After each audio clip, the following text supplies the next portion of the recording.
Germanton multi speciality hospital, doctor Mir Jawad Zar Khan, national award winner, senior orthopaedic surgeon and director of Germanton multi speciality hospital. इनके साथ most senior and well experience doctor की team आपकी खिदमत में रहेगी। अस्सलाम वालेकुम नाजरीन, 7H न्यूज सच को रखे आपके आगे। रामनवमी शोभा यात्रा के मौके पर राजा सिंह ये कह रहा है कि अगर एक भी कार्यकर्ता को पुलिस वाले लाठी से मारेंगे तो अच्छा नहीं होगा। राजा सिंह के पास इतनी हिम्मत कहां से आ गई जो पुलिस वालों को ही धमकी दे रहा है। आइए देखते हैं इसी की रिपोर्ट। ఒక్క కార్యకర్తకి లాఠీ కొడితే మంచిగా ఉండదు, యాద్ చేసుకో। అదే లాఠీ నేను కూడా కొడితే నా గుద్దలో దమ్ముంది, యాద్ పెట్టుకో। అర్థమైందా?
మన అందరికీ కూడా ఆశీర్వాదం ఇస్తుందో దాదాపు ఎండ కూడా తగ్గిపోయింది।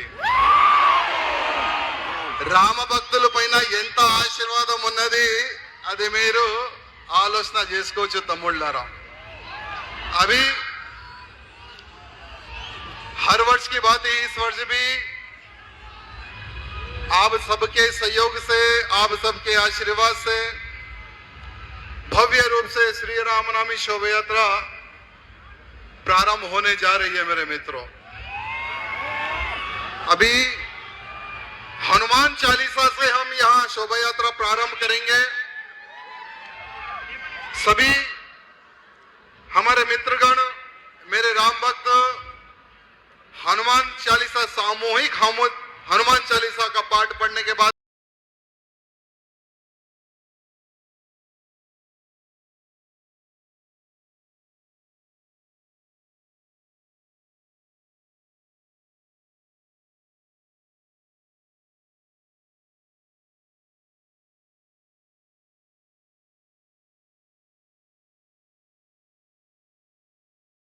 Germanton multi speciality hospital, doctor Mir Jawad Zar Khan, national award winner, senior orthopaedic surgeon and director of Germanton multi speciality hospital. इनके साथ most senior and well experience doctor की टीम आपकी खिदमत में रहेगी। Doctor Wasif Azam, doctor Bharvi Chandori, senior cardiologist और दीगर स्पेशलिस्ट डॉक्टर की टीम खिदमत अंजाम दे रही है। Robotic surgery, advance cath lab, MRI, operation theatre, ICU, 2D ultrasound and pathology medical laboratory की 24 घंटे इमरजेंसी सर्विस के साथ अपने तमाम अमराज का मुकम्मल इलाज करवाइए। Germanten multi speciality hospital, opposite to pillar number 150, Attapur, Hyderabad. खबर है शहर की, खबर है गाँव की, खबर है सारी दुनिया की। 7H न्यूज पसंद आए तो लाइक कीजिए, शेयर कीजिए और सब्सक्राइब करना ना भूलें। 7H news.